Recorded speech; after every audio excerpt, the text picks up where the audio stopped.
There are plenty of wives who fully manage the household money. And in most of these situations, the husband trusts his wife, and she is competent and capable.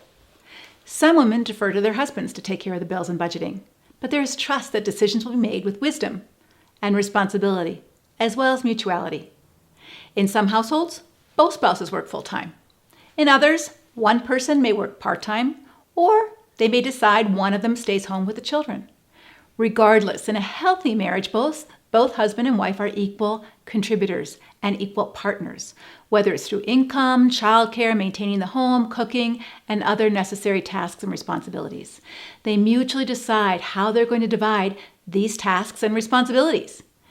Yet there are times when one spouse, for whatever reason, isn't contributing equally. It could be due to an illness or an injury, or it could just be due to some sinful, immature thinking. For instance, does a husband always have the right to call the shots when it comes to finances? Many church leaders would say yes, because he's the head of the house and wives need to submit. But what if his choices or his decisions put your future and your children's future at risk?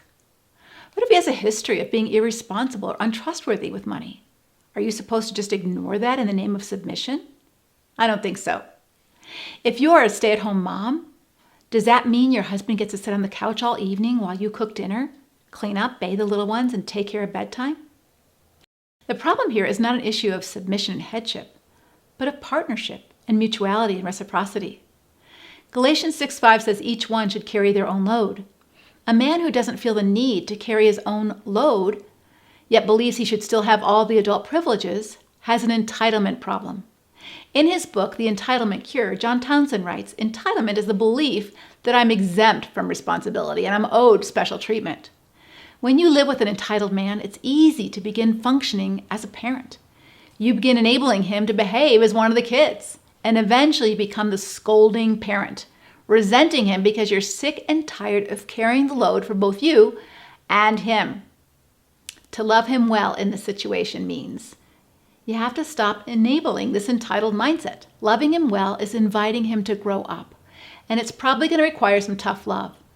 You must have a calm but firm conversation on his lack of contribution and responsibility. Here's how that conversation might go. When we got married, I thought we were going to partner through life. It's not okay with me that you're not helping me at home or working towards our well-being as a couple and as a family.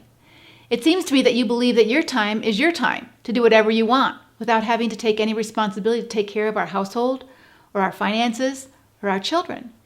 You want to be a joint owner of our home, but you don't want to help take care of it. You want to have responsibility and decisions to manage our money, but you don't pay the bills on time.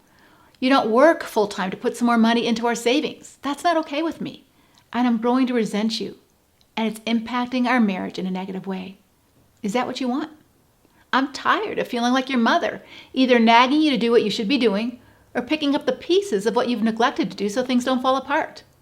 I'm not okay with you being in charge of everything and not allowing me to have a say, but not doing it.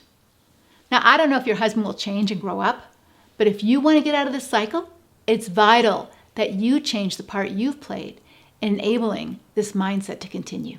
For a free report on 5 red flags you may be in a destructive marriage, go to leslievernick.com/red flags or click on the link in the comments.